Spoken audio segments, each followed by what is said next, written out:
Genesis. In the beginning, when God began to create the heavens and the earth had no form and was void. Darkness was over the deep, and the Spirit of God hovered over the waters. God said, "Let there be light," and there was light. God saw that the light was good, and he separated the light from the darkness. God called the light day, and the darkness night. There was evening and there was morning the first day. God said, "Let there be a firm ceiling between the waters, and let it separate waters from waters." So God made the ceiling, and separated the waters below it from the waters above it. And so it was. God called the firm ceiling sky. There was evening and there was morning the second day.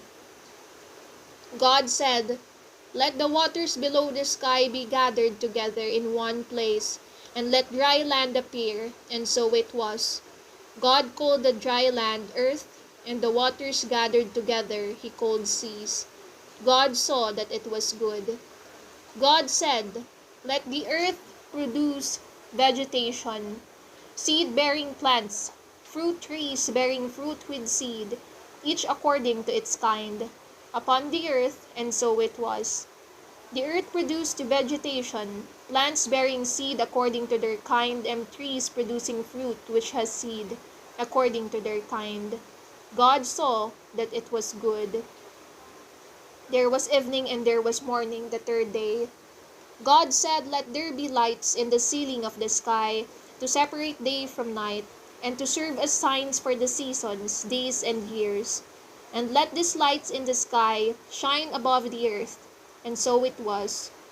God therefore made two great lights, the greater light to govern the day, and the smaller light to govern the night. And God made the stars as well. God placed them in the ceiling of the sky to give light on the earth, and to separate the light from the darkness.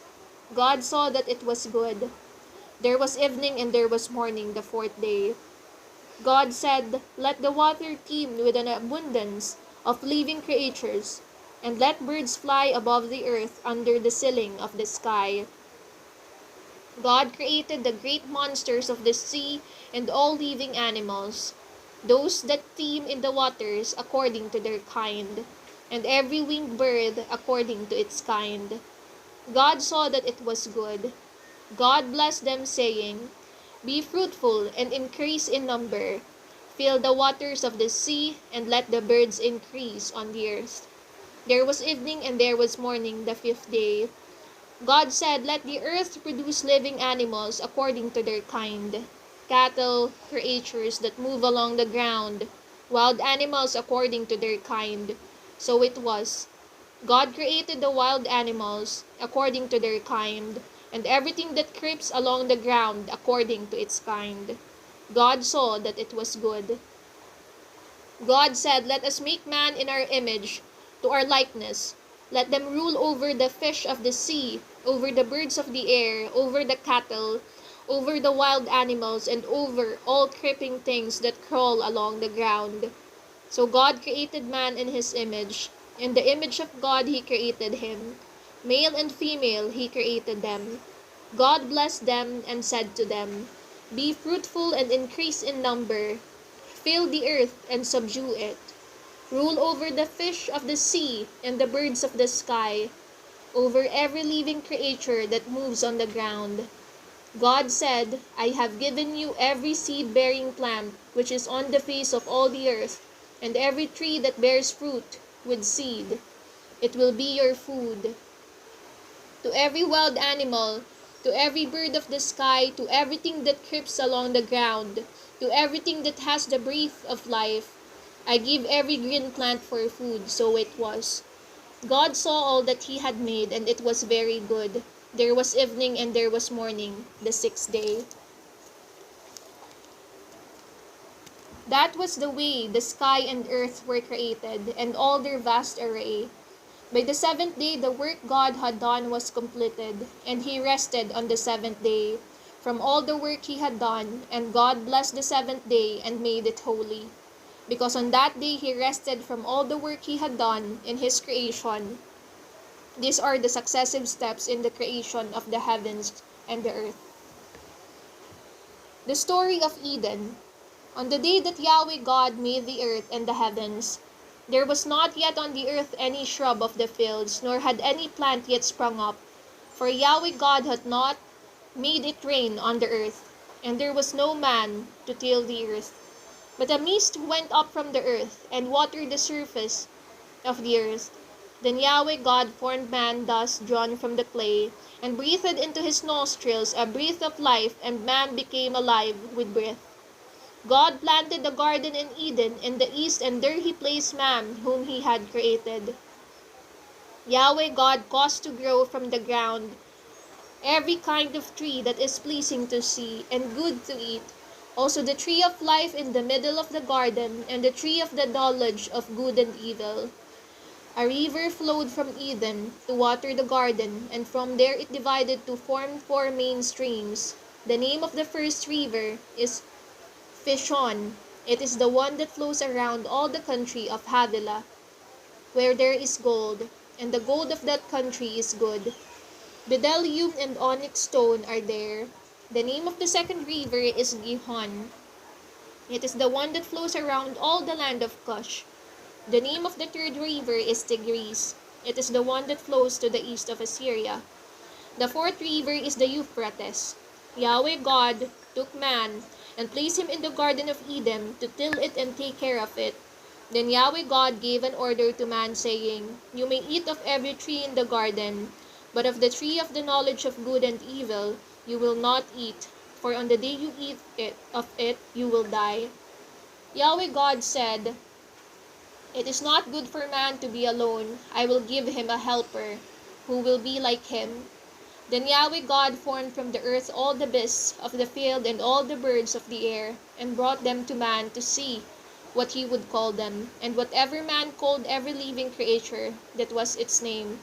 So man gave names to all the cattle, the birds of the air, and to every beast of the field, but he did not find among them a helper like himself. Then Yahweh God caused a deep sleep to come over man, and he fell asleep. He took one of his ribs and filled its place with flesh. The rib which Yahweh God had taken from man he formed into a woman, and brought her to the man. The man then said, "Now this is bone of my bone, and flesh of my flesh. She shall be called woman, because she was taken from man. That is why man leaves his father and mother, and is attached to his wife, and with her becomes one flesh." Both the man and his wife were naked, and were not ashamed.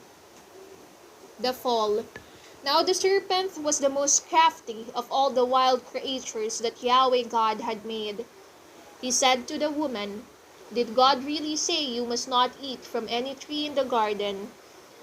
The woman said to the serpent, "We may eat the fruit of the trees in the garden, but of the fruit of the tree that is in the middle of the garden, God said, you must not eat, and you must not touch it, or you will die."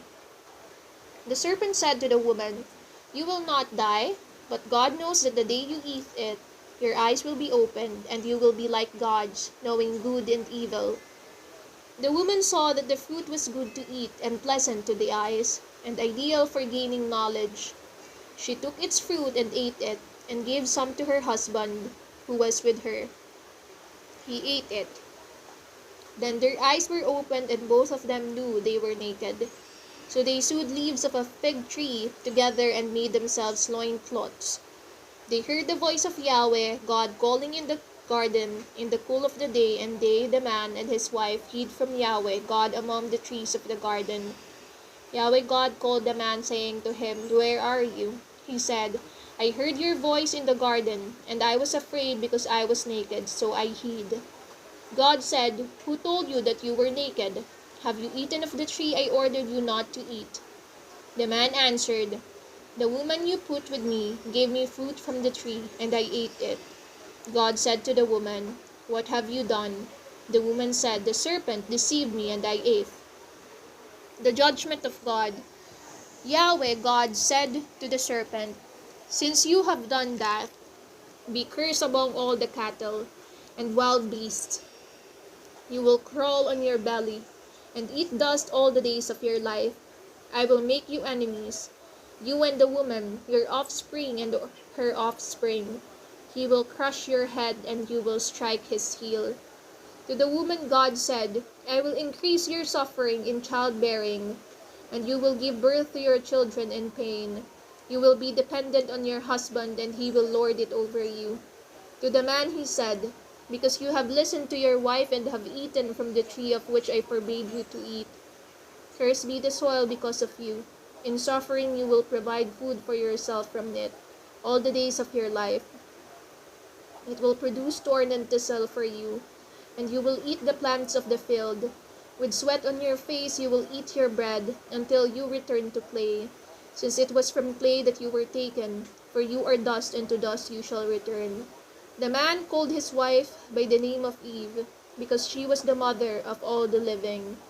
Yahweh God made garments of skin for the man and his wife, and with this he clothed them. Then Yahweh God said, Man has now become like one of us, making himself judge of good and evil. Let him not stretch out his hand to take and eat from the tree of life, as well and live forever. So God cast him from the Garden of Eden to till the soil from which he had been made. And after having driven the man out, God posted cherubim and a flaming sword that kept turning at the east of the Garden of Eden to guard the way to the tree of life. Cain and Abel. Adam had intercourse with Eve, his wife. She became pregnant and gave birth to a child. She named him Cain, for she said, I have gotten a man with help from Yahweh. She later gave birth to Abel, his brother. Abel was a shepherd and kept flocks, and Cain tilled the soil. It happened after a time that Cain brought fruits of the soil as an offering to Yahweh.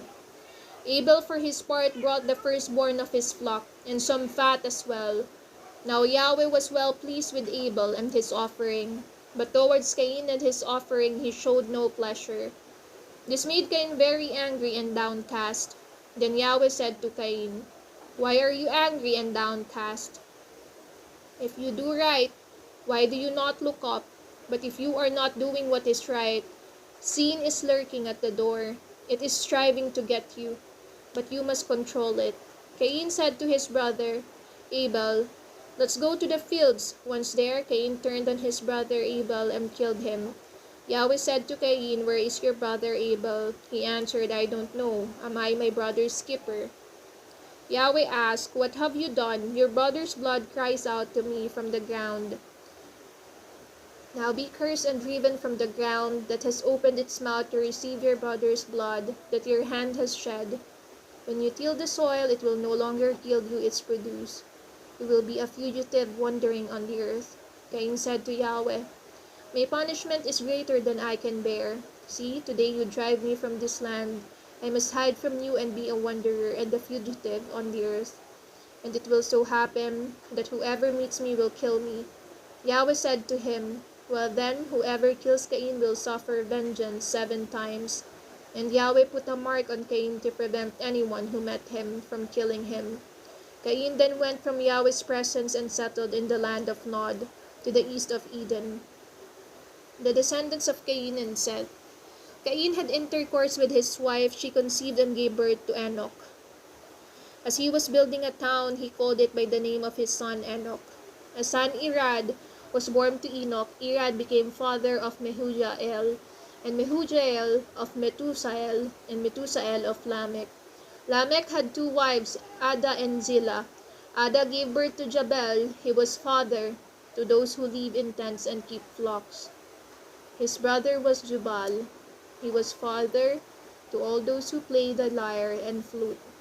As for Zillah, she gave birth to Tubal-Cain, forger of all tools in bronze and iron. The sister of Tubal-Cain was Naamah. Lamech said to his wives, Ada and Zillah, hear my voice. Wives of Lamech, listen to what I say. For I killed the man for wounding me, and the boy for striking me. If Cain will be avenged 7 times, then Lamech 77 times. Adam again had intercourse with his wife, and she gave birth to a son and named him Seth. For she said, Yahweh has given me another child in place of Abel, since Cain killed him. To Seth also a son was born, and he called him Enosh. At that time people began to call on the name of Yahweh. The descendants of Adam. This is the account of Adam's descendants. When God created Adam, he made him in the likeness of God. Male and female he created them. He blessed them and called them man on the day they were created.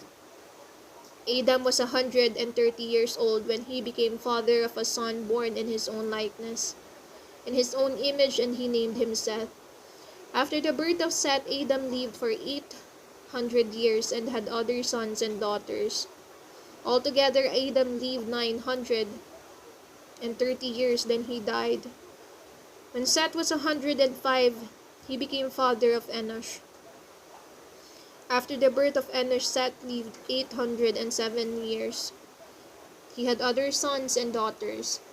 Altogether, Seth lived 912 years, then he died. When Enosh was 90 years old, he became the father of Canaan. After the birth of Canaan, Enosh lived 815 years, and he had other sons and daughters. Altogether, Enosh lived 905 years, then he died. When Canaan was 70 years old, he became father of Mahalalel. After the birth of Mahalalel, Canaan lived 840 years, and he had other sons and daughters. Altogether, Canaan lived 910 years, then he died. When Mahalalel was 65, he became the father of Jared. After that, Mahalalel lived 830 years, and had other sons and daughters. All the days of Mahalalel were 895 years. Then he died. When Jared was 162, he became father of Enoch. After the birth of Enoch, Jared lived 800 years, and he had other sons and daughters. Altogether, Jared lived 962 years, then he died. When Enoch was 65, he became father of Methuselah. After the birth of Methuselah, Enoch walked with God 300 years, and he had other sons and daughters. In all, Enoch lived 365 years. After Enoch had walked with God, he disappeared because God took him up. When Methuselah was 187, he became father of Lamech. After the birth of Lamech, Methuselah lived 782 years, and he had other sons and daughters. In all, Methuselah lived 969 years. Then he died. Lamech was 182 when he became father of a son and named him Noah. For he said, He will console us in the hard toil and suffering of our hands, because of the soil that was cursed by Yahweh. After the birth of Noah, Lamech lived 595 years, and he had other sons and daughters. In all, Lamech lived 777 years. Then he died. When Noah was 500 years old, he became the father of Sem, Ham, and Japheth, sons of God and daughters of men. When people began to increase on the earth and daughters were born to them, the sons of God saw that men's daughters were very beautiful, so they married those they chose. Yahweh then said, My spirit will not remain in man forever, for he is flesh. His span of life will be 120 years. At that time there were giants on the earth, and afterwards as well, when the sons of God went to the daughters of men and had children by them. These were the heroes of old men of renown. The flood.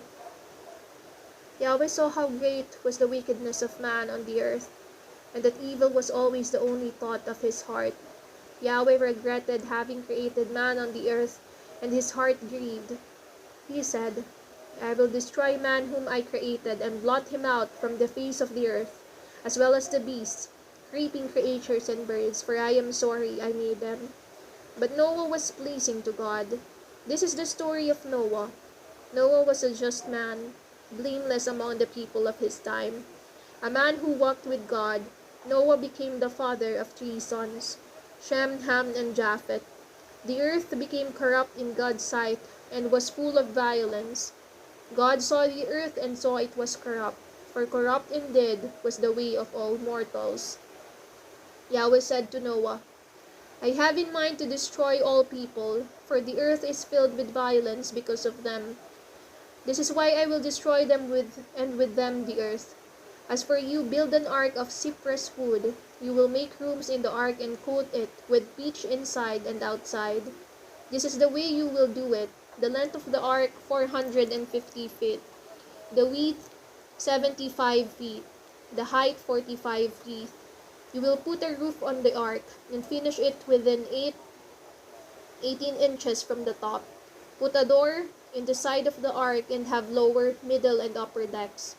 I am about to bring flood waters on the earth, to destroy the earth, to destroy all life under the heavens, every creature that has the breath of life. Everything on earth will perish, but I will establish my covenant with you. You shall come into the ark, you, your wife, your sons, and your sons' wives with you. You shall bring into the ark 2 of every kind of living thing, male and female, to keep them alive with you. Of the birds, the animals, and all creeping things on the ground, according to their kind, 2 of every sort shall come in to be kept alive with you. Take with you every sort of food that is eaten. Make a store of it, and it will be food for you and them. And Noah did all as God had commanded him. Yahweh said to Noah, Go into the ark, you and all your household, for I see that you are just in this generation. Of all the clean animals, you are to take with you 7 of each kind, male and female, and a pair of unclean animals, a male and a female. In the same way, for the birds of the earth, take 7 and 7, male and female, to keep their kind alive over all the earth. For in 7 days I will send rain on the earth. For 40 days and 40 nights I will blot out from the face of the earth all the living creatures I have created. Noah did all as Yahweh had commanded. Noah was 600 years old when the flood waters covered the earth. So Noah went into the dark, not into the dark, into the ark with his children, his wife, and his sons' wives, to escape the waters of the flood. Clean animals and also unclean birds and all that crawls on the earth went into the ark with Noah. They went 2 and 2, male and female, as God had commanded Noah. And after 7 days, the waters of the flood were over the earth. In the 600th year of Noah's life, in the 2nd month, and on the 7th day of the month, all the fountains of the great deep burst forth, and there was a downpour on the earth, lasting 40 days and 40 nights.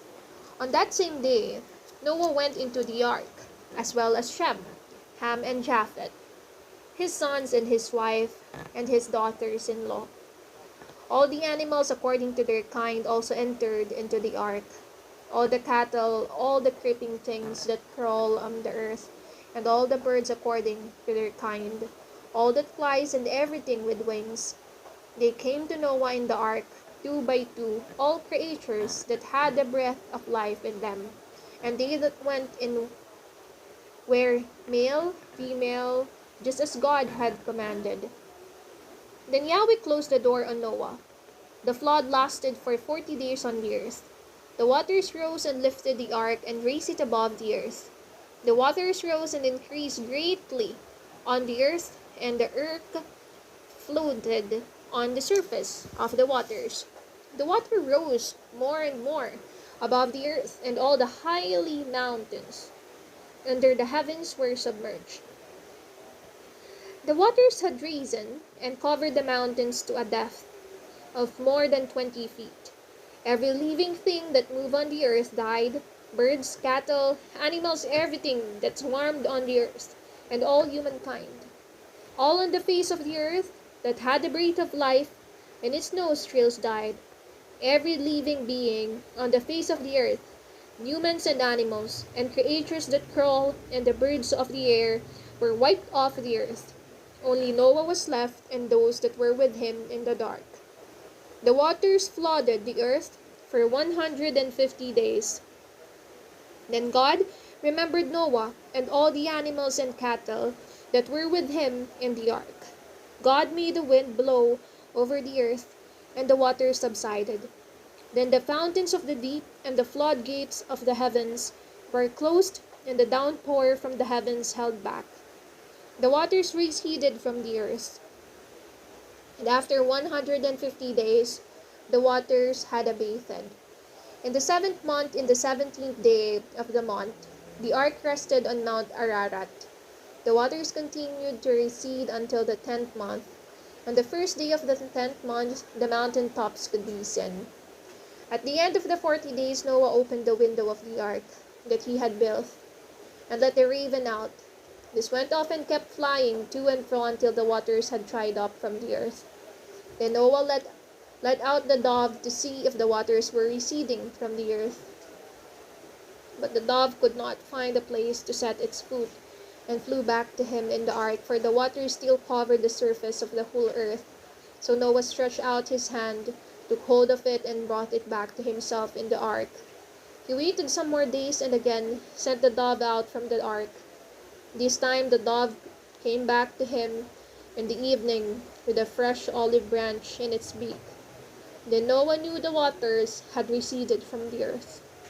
He waited 7 more days, and let the dove loose, but it did not return to him any more. In the year 601, in the 1st month, on the 1st day of the month, the waters dried up from the earth. Noah then removed the covering from the ark, and looked out and saw that the surface of the earth was dry. On the 27th day of the 2nd month, the earth was dry. Then God said to Noah, "Come out of the ark, you and your wife, your sons and their wives with you. Bring out with you all flesh, that is, all the animals who are with you, all things of flesh, birds, cattle, and all that crawls on the earth. Let them abound on the earth, be fruitful and increase in number."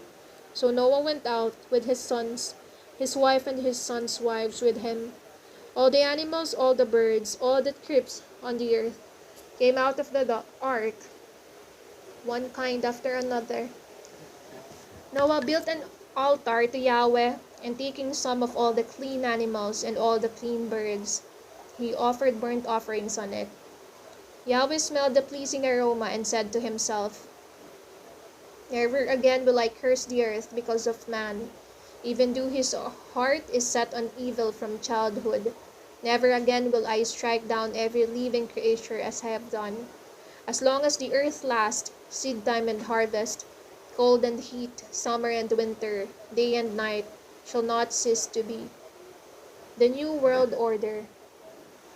God blessed Noah and his sons, and he said to them, "Be fruitful, multiply, and fill the earth. Fear and dread of you will be in all the animals of the earth, and in all the birds of the air, upon everything that creeps on the ground, and all the fish of the sea. They are given to you. Everything that moves and lives shall be food for you. As I gave you the green plants, I have now given you everything. Only you shall not eat flesh with its life, that is its blood. But I will also demand a reckoning for your lifeblood. I will demand it from every animal, and from man too. I will demand a reckoning for the life of his fellow man. He who sheds the blood of man shall have his blood shed by man.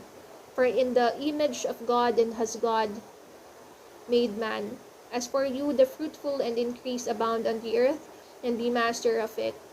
God spoke to Noah and his son, "See, I am making a covenant with you, and with your descendants after you, also with every living animal with you, birds, cattle, that is, with every living creature of the earth, that came out of the ark.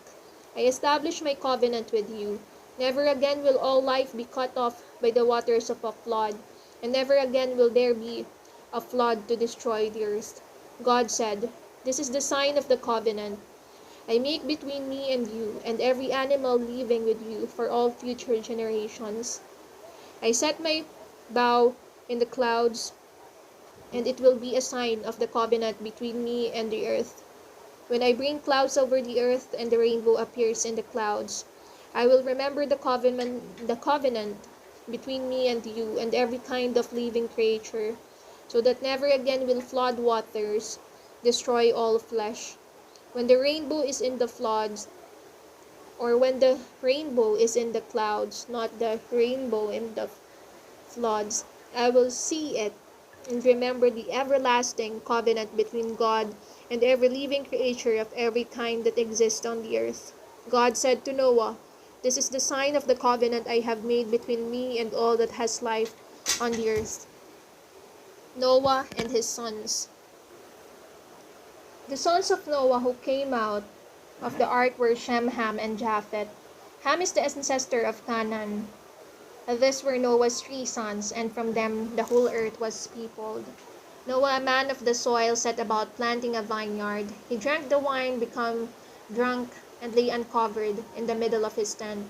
When Ham, Canaan's ancestor, saw his father's nakedness, he told his 2 brothers outside the tent. But Shem and Japheth took a cloak, put it on their shoulders. The 2 of them went walked backwards and covered their father's nakedness. Their faces were turned away, and they did not see their father's nakedness. When Noah awoke from his wine, he knew what his youngest son had done to him, and he said, "Cursed be Canaan, he shall be his brother's meanest slave." He then added, "Blessed be Yahweh, God of Shem, let Canaan be his slave. May God extend the territory of Japheth, and may he live in the tents of Shem, and may Canaan be his slave." Noah lived 350 years after the flood. In all, Noah lived for 950 years, then he died. The list of nations. These are the descendants of Noah's sons, Shem, Ham, and Japheth. These are their sons who were born after the flood. Japheth's sons, Gomer, Magog, the Medes, Javan, Tubal, Meshech, Tiras. Gomer's sons, Ashkenaz, Riphath, Thogarma. Javan's sons, Elisha, Tarshish, the Kittim, the Dananites. These were dispersed and peopled the islands of the nations. These were Japheth's sons according to their countries, and each of their languages according to their tribes and their nations. Ham's sons, Cush, Mizraim, Puth, Canaan. Cush's son, Seba, Havilah, Sabtha, Rama, Sabtheka. Rama's sons, Sheba, Dedan. Cush became the father of Nimrod, who was the first great ruler on earth. He was a mighty hunter in the eyes of Yahweh, hence the saying, like Nimrod, a mighty hunter in the eyes of Yahweh. The beginning of his empire was Babel, with Erech and Akkad, all of them in the land of Shinar. From this country came Ashur, the builder of Nineveh. Rehoboth near Kala, and Resen between Nineveh and Kala. This is the great city. Mizraim became the father of the people of Lud, of Anam, Lehab, Naphtha, Pathros, Kusla, and Kaptor, from which the Philistines came.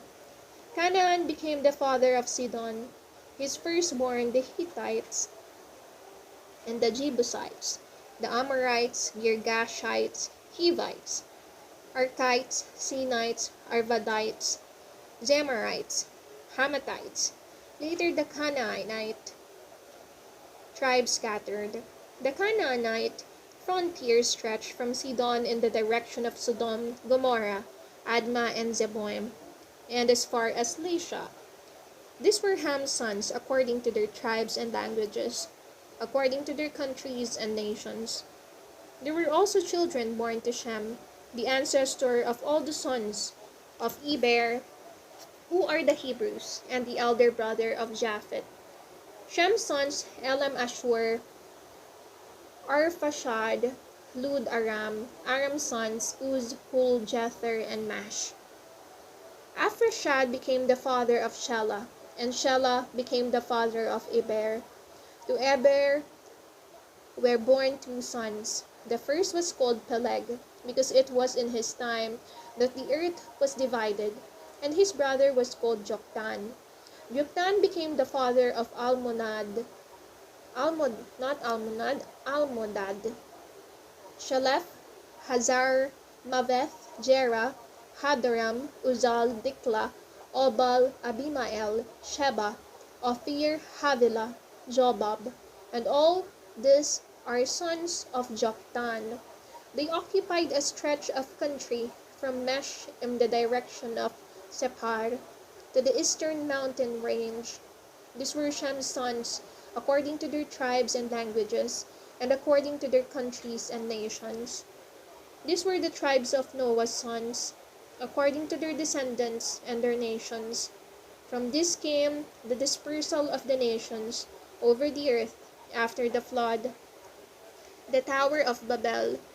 The whole world had one language and a common speech. As people moved from the east, they found a plain in the country of Shinar, where they settled.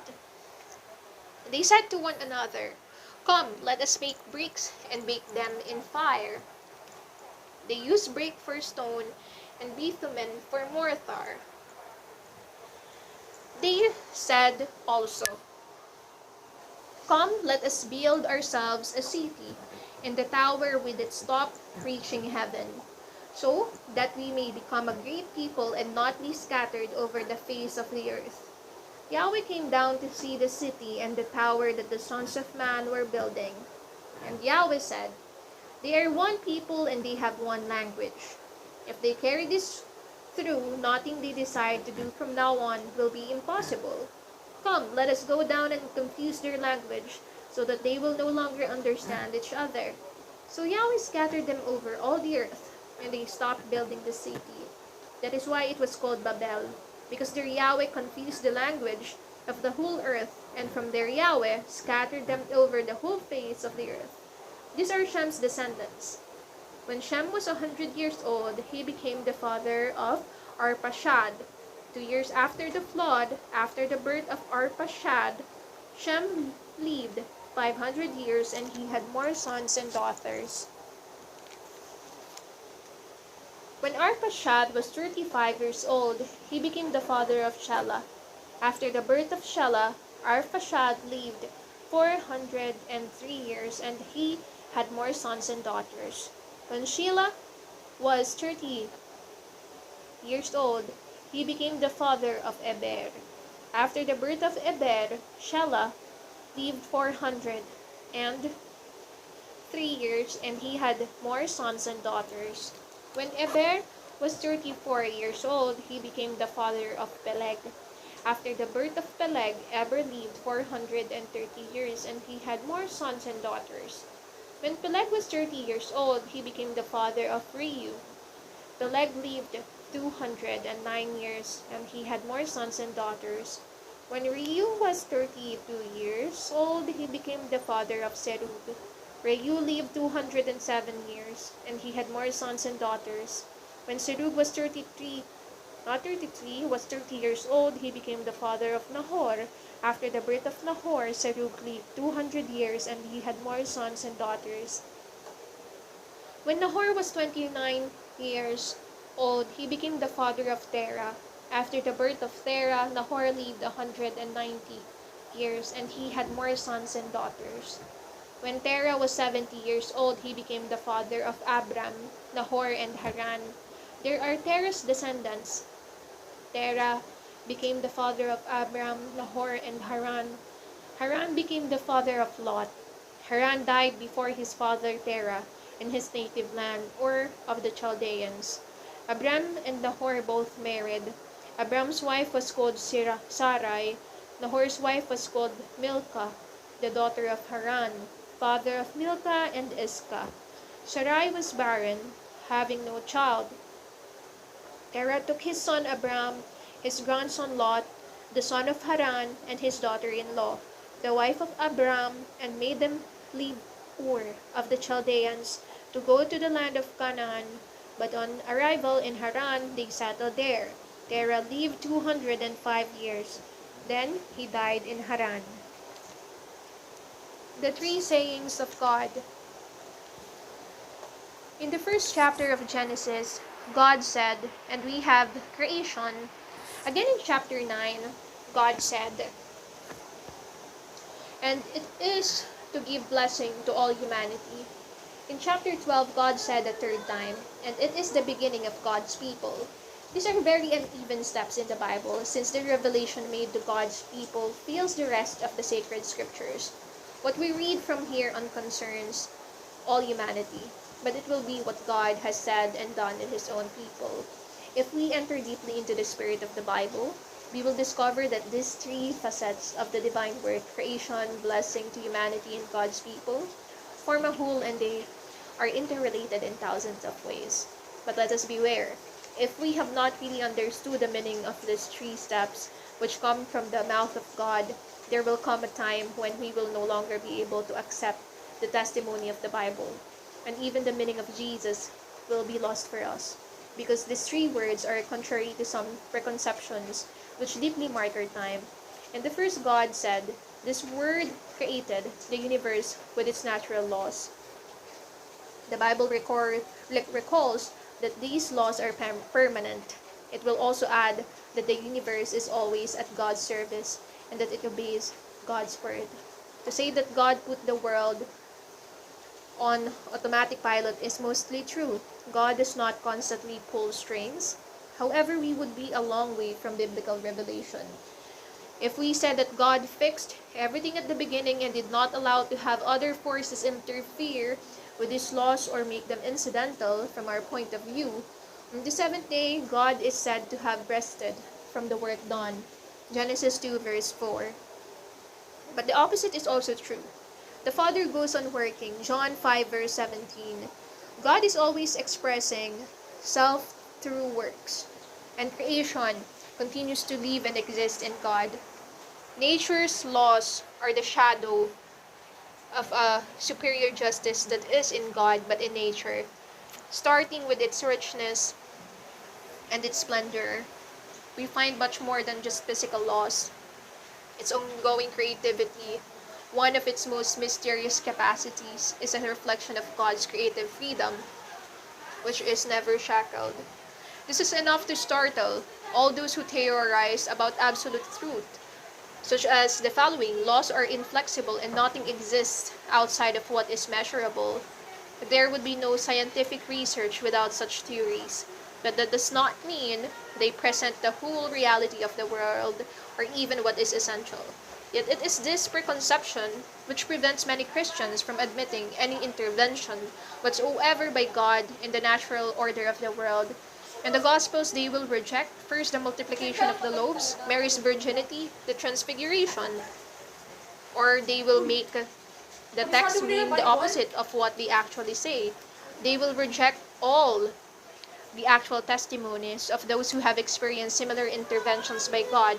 Going further, they will reject any direct intervention by God in our inner world.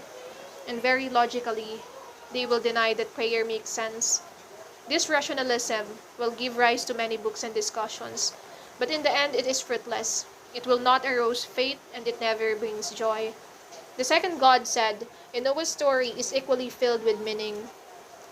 God inaugurates the post-flood days by making a pact with all the nations and religions, since all are Noah's children. If God blesses them, it means that God is offering them a path of salvation. They will find God through their many cultures and religions. Acts 17 verse 27. In their search for wisdom, in the words of their sacred books, when God's word or wisdom becomes present, it merely continues its creative work. Through this, God arranged the stages of creation. Heb 1 verse 2. Therefore, the whole course of history will continue to plan of God, the Creator. And for their part, religions will always be connected with the discovery of God or of the divine in nature. Romans 1 verse 20, Acts 17 verse 27. What more do we need? Doesn't humanity have all it needs to complete creation and to reach its goal? What would mean forgetting that Noah's children are still Adam's children? Worldwide conflicts may turn us back quickly from our dreams into a reality which is not very pretty. But let us not dwell on the failures and limitations of human wisdom, because what matters is found elsewhere. Creation was God's way of expressing the God self. Even if God could bestow the richness of the universe on a humanity having become somewhat rational, nothing of what is more extraordinary in God would appear. The dynamism and the excesses of a love whose initiatives God alone can fathom. And God could not go beyond all the forms of benevolence that we commonly call providence without breaking the circle of a seemingly perfect happy world. Such a relationship between God and God's creation would still be alien to the holiness of God, and so God calls individuals and groups to share in this unique history. They would embark on new and untrodden paths, which often run counter to common experience. The call of Abraham was the first branching off, the first break. This third, God said, marks the start of God's people, different from all other peoples, and this contrast, or simply the duality between those who are chosen and those who are not, causes a great deal of uneasiness in many Christians' consciences. Why this double standard? Are we sure that biblical revelation is more than just another religion among others? We may be tempted to renounce our richness out of false humility. Why would I have the truth more than others? At this point again, an act of faith is required of us. Now is the time to accept or reject the God of the Bible, the God who is predilection and fidelity. God calls whom she wants and gives to one person what she does not give to another. God gives more so that we produce more and so that everyone may benefit from it. But God gives definitely what she wants. Often without admitting it, we consider God as an unjust boss, facing all the workers and not treating them all in the same way. This has nothing to do with reality. Workers did not wait for the boss to exist. It is the opposite with God.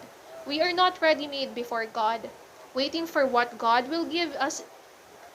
Instead, God made us all different and out of nothing. And at the same time, as God makes us what we are, our Creator places us on a path merging with our needs, our hopes, and our longing for happiness. From the outset, Christians must accept the unique aspect of their vocation. It is both their treasure and their service to the world. It would make no sense for them to go back to the ranks of non-believers since others are not after their places. Fear alone can cause such panic.